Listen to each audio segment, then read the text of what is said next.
আসসালামু আলাইকুম বন্ধুরা, কেমন আছো তোমরা? আশা করি আল্লাহর অশেষ রহমতে ভালো আছো। আলহামদুলিল্লাহ, আমরাও ভালো আছি। এই যে দেখো, আমি ফিরে আসলাম নতুন একটা সকাল নিয়ে, আর সাথে নিয়ে আসলাম পবিত্র একটা দিন। হ্যাঁ বন্ধুরা, ঠিক বুঝেছো, আমাদের রমজান শুরু হয়ে গেছে। এটা হচ্ছে পহেলা রমজানের ব্লগ। এই যে দেখো, নিম্মি বুড়ি এখানে বসে আছে। আলহামদুলিল্লাহ, নিম্মি কিন্তু প্রথম রোজা শুরু করলো, ওর জীবনের প্রথম রোজা আজকে। যেহেতু রমজান মাস, সব কিছুতে প্রিপারেশন নিতে হবে, তাই না? চলো, সব কিছু ঠিকঠাক করে নিয়ে অবশ্যই ফিরে আসবো তোমাদের কাছে। আর তোমরা আমাকে লাইক কমেন্ট করতে ভুলবে না। কে কী করছো না করছো অবশ্যই আমাকে কমেন্টের মাধ্যমে জানাবে। আসসালামু আলাইকুম বন্ধুরা, এই তো ফিরে আসলাম। দেখো, আজকে পহেলা রমজান, বুঝছো? রমজানের প্রস্তুতি নিয়ে ফিরে আসলাম। তোমরা কেমন আছো জানিও। আমি আলহামদুলিল্লাহ আমার পরিবারের সকলকে নিয়ে ভালো আছি। তার থেকেও বড় কথা, আমার ছোট মেয়ে নিম্মি আজকে জীবনের প্রথম রোজা রেখেছেন। আমি কি বলবো, আল্লাহর কাছে মহান রব্বুল আলমের দরবারে লাখো কোটি শুক্রিয়া যে ও হচ্ছে রোজা রেখেছে। ওর জন্য তোমরা দোয়া করো যেন ও বড় হয়ে একজন ভালো মানুষ হতে পারে। আর এই যে দেখো, আমি ডালটা অনেকটাই ভিজিয়ে নিয়েছিলাম, দিয়ে বেশি বেশি করে বেটে নিয়ে এই যে দেখো, একটা, দুইটা, তিনটা, এই তিনটা পলি পলি করে নিলাম। মানে একসাথে আমি 4 দিনের ডালটা পিষিয়ে নিয়েছিলাম। তবে হ্যাঁ, অবশ্যই আমি প্রতিদিন ডালটা করব না। পেঁয়াজুটা আজকে করলাম, ধরো কালকে আবার করলাম না, পরশু দিন আবার করলাম। চলো ডালটা এটা ডিপে রেখে আসি। এই যে দেখো বন্ধুরা, আমাদের ফ্রিজটা ঠিক হয়ে গেছে। হ্যাঁ, এই বক্সটা বের করে নাও। এখানে হচ্ছে চাটনি আছে। আমার তো এক হাতে পুরো মাখানো। আচ্ছা, আমি এটা করে ফেলি। এই যে এইখানে আমি ডালটা রেখে দিলাম। এক প্যাকেট করে বের করলেই এনাফ। চাটনিটা কি করবা? এই যে চাটনিটা বের করে নিলাম। এটা আজকে আমরা খাবো। রোজার মাসে একটু টক মিষ্টি ঝাল কিছু হইলে ভাত খাইতে ভালো লাগে। এমনি তো রুচি থাকে না ভাত খাওয়ার। জানি না কার কেমন, আমাদের রোজা থেকে ভাত খাওয়াটা খুব কষ্টকর হয়ে যায়। আসসালামু আলাইকুম গাইস, দেখেন আজকে আমার ছোট বোন রোজা রেখেছে। নিম্মি, তোমার ফিলিংস কি আপু? অনেক ভালো। তোমার কি খিদা লেগেছে? না পিপাসা পেয়েছে? না বলে ছোট ছোট খিদা লেগেছে, ছোট ছোট পিপুসি লেগেছে, কিন্তু আমি রোজাতে ভাঙবো না। তো লাগি। আচ্ছা, আর এইদিকে আম্মু পেঁয়াজ, এই যে আমি পেঁয়াজতে হচ্ছে পেঁয়াজ দিয়ে নিয়েছি। আমি হাতটা একটু ধুয়ে নিই। আমি কেচি দিয়ে আচ্ছা এইগুলো কেটে নিব। মরিচগুলো একটু গোল গোল করে বুয়া কেটে দিয়ে যায়নি। বড় কেচি টেনে দাও মা। আন্টি কেটে যায়নি। আমার বড় কেজি কোথায়? আর এদিকে হচ্ছে আম্মুর স্পেশাল বুট। গাইস জানেন, আম্মুর এই বুট থেকে অনেক সুন্দর মাংসের গন্ধ আসে, আর অনেক মজাও হয়। তাই আমরা মাঝে মাঝে ইফতারি বাইরে থেকে কিনলেও কখনো বুটটা বাইরে থেকে কিনি না, কারণ বাইরের বুটটা আমাদের ভালো লাগে না। শোনো, বুট না, এটা ছোলা। এই যে একটু ঝালটা অল্প দিতে হবে, যেহেতু নিম্মি আছে। বুঝতেই পারতেছো তোমরা, ছোট মানুষ, ছোট মানুষে বড় বড় রোজা। আলহামদুলিল্লাহ মেয়ে রোজা রেখেছে, তো অনেক। নিহার ফিলিক্স কেমন রোজা রেখে? আমার ফিলিংস নর্মাল, আমি এর আগেও রেখেছি। আমি জানি না সেটা। ওকে বন্ধুরা, আপনার আপনাদের কাদের কাদের রোজায় কষ্ট হচ্ছে প্লিজ কমেন্টে জানাবেন। আমি লক্ষ্য করেছি আপনারা বেশিরভাগ কেউই কমেন্ট করেন না। প্লিজ কমেন্ট করবেন, তাহলে আমরা বুঝতে পারবো আমাদের কোন দিক ইমপ্রুভ করা লাগবে। আমি একটু সরো। আসে বন্ধুরা, ডিম চপ বানাবো। ডিমটাতে একটু পানি দিয়ে নিই, যে ডিমটা ছিলে নিই। নিম্মি নিম্মি, ওইটা হাতে না নিম্মি, মাম্মু কি হয়েছে? গরম হাতে। তুমি এখন সরো। আমি কোথায় যাবো? তুমি টিভি দেখো গা, যাও।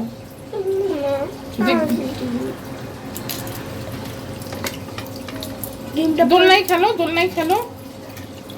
বাবা আমরা দরজাটা হ্যাঁ, অফ করে দিয়ে তুমি দোলনায় খেলো।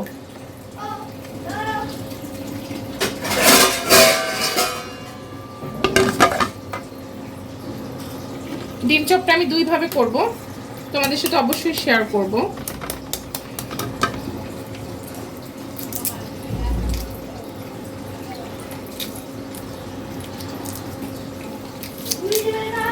গ্যাস করে দিলাম। ওকে, ডিমগুলো আগে ছিলে নিই।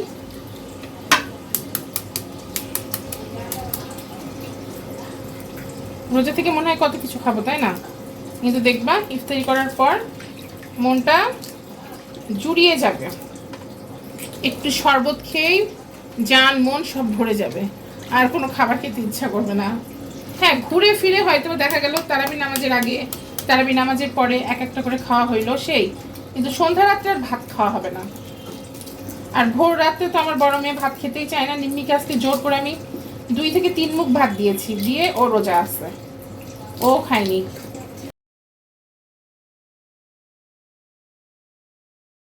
আমি ভাবতেছিলাম যে এত অল্প খেয়ে হয়তো বা মেয়ে আমার রোজা থাকতে পারবে না, কিন্তু আল্লাহর কি রহমত, মেয়ে রোজা থেকে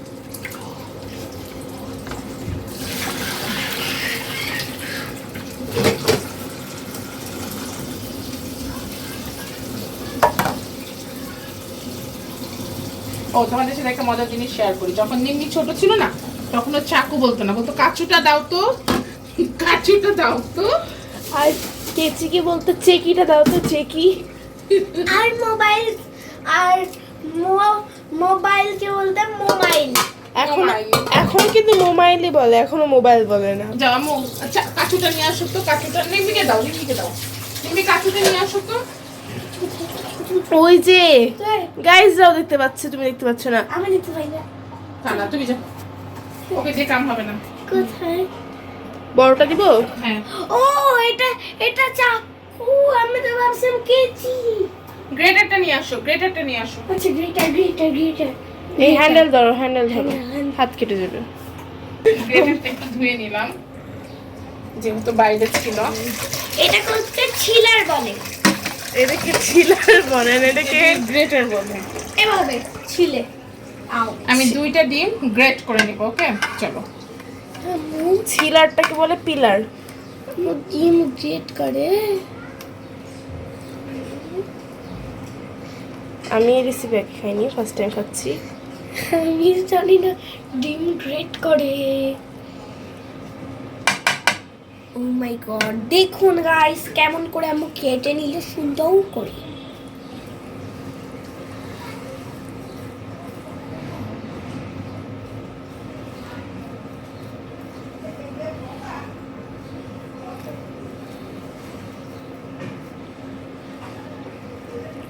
এখন কি দিনটা বড় না ছোট? ওকে, এটা এভাবে করব আমি চপটা। ম্যাশ পটেটোটা দাও তো নিম্মি, ওই যে ওপরে। হাত পাবে না। ওই যে ওই যে ওই পারতাম, আমিও তো ছোট না।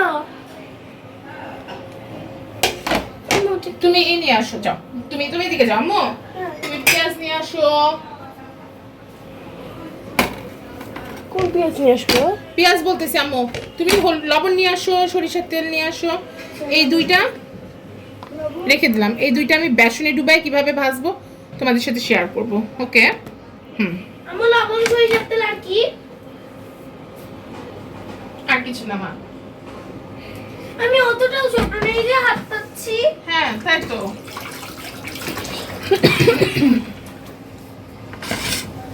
আমাদের বাসার জনসংখ্যা যেহেতু অল্প, আমি খুব অল্প অল্প করে ইফতারি বানাবো।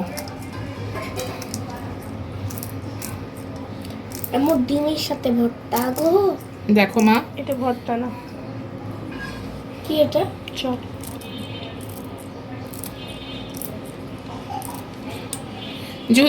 যদি আমি হচ্ছে আলাদাভাবে ডিমটা করতে চাই না, ডিমটা ছেড়ে দিবে, সেজন্য ডিমটা যেন না ছেড়ে দেয়।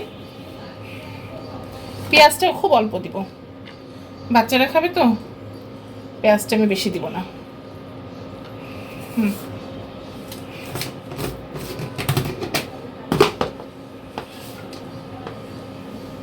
লবণ, লবণ একটু কম হওয়া ভালো, বেশি হওয়া ভালো না।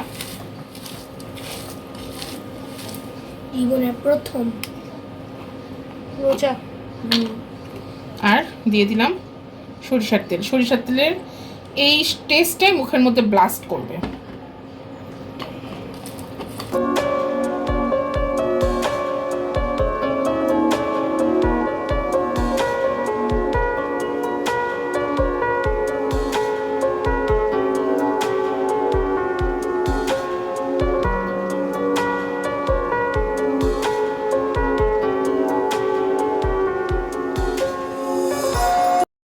বন্ধুরা দেখো পেঁয়াজটা মাথায় নিলাম, আমি সব রেডি করে নিই, রেডি করে স্পিডে একে একে ভাজতে থাকবো, বুঝছো? এই তো এটা রেডি হয়ে গেছে। চলো এবার কয়টা বাজে নিহা? 4:46। ওকে বন্ধুরা একটু বেগনি করবো, একটু বেগুনটা কেটে নিই। মশাটা আমার এই জীবনটা অতিষ্ঠ করে ফেলতেছে, একটা কয়েল না দিলে আমি আর কাজ করতে পারবো না এখানে। আমি কয়েল দিয়ে দিব।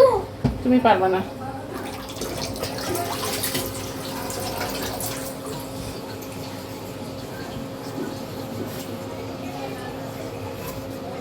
এগুলোকে বেসনে ভিজিয়ে রাখতে হবে, তাই না আম্মু?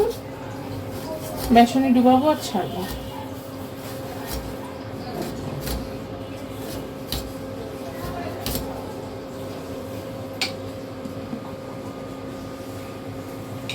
ছোট ছোট করে করতেছি। আচ্ছা এই সাইডটা ঘুরায় করলে একটু বড় হবে। চলো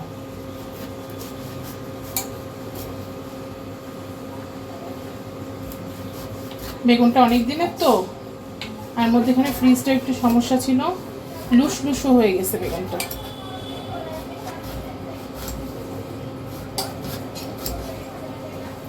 আর করবো না, এতেই হবে না।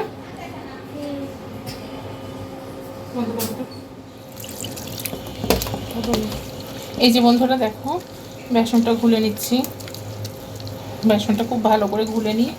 আমি তেল গরম করতে দিয়েছি, এটা ঘোলা হলে একটু তেল তখন গরম হয়ে আমি চামচ দিয়ে মিক্স করে দেবো। তা চলো বেসনটা ঘুলে নিই।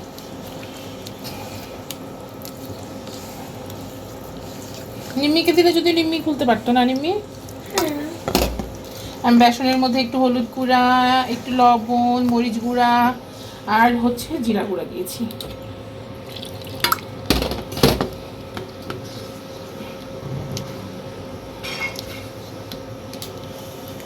বেসনের মধ্যেও তেল দেয়। তেলটা গরম হয়ে গেছে, আমি এখান থেকে 1 চামচ গরম তেল নিয়ে নিলাম, নিয়ে এখানে মিক্স করে দিলাম।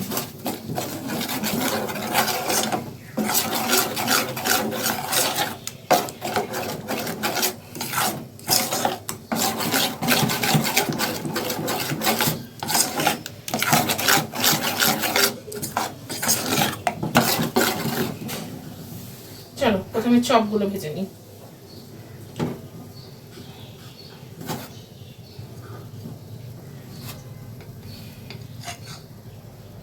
বিসমিল্লাহ। বেসনটা কি প্রথমে ঝেড়ে নিয়েছিলাম?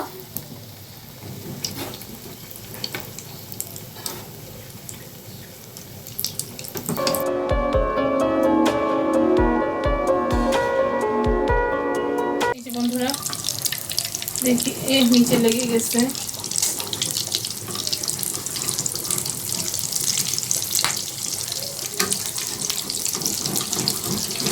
কড়াইটা জ্বালাইলো আজকে।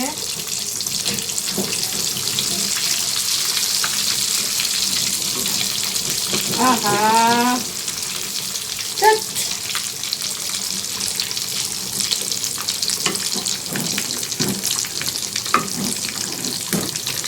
ভুল হয়ে গেছে, একটা নন স্টিকে বসাইলে জ্বালাইতো না এরকম। লেগে লেগে যাচ্ছিলাম না।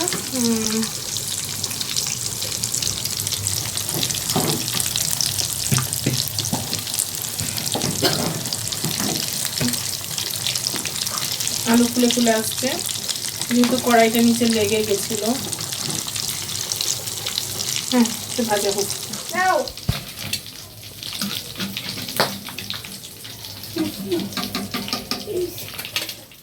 এই যে দেখো বন্ধুরা, নিম্মি তো রোজা আছে, আর নিম্মি সেভাবে ভাজা পোড়া খেতেও পারে না, যে কারণে নিম্মির বাবা নিম্মির জন্য তন্দুর রুটি, হালিম এসব নিয়ে এসেছে। তো আমার বড় মেয়ে ঢেলে নিচ্ছে।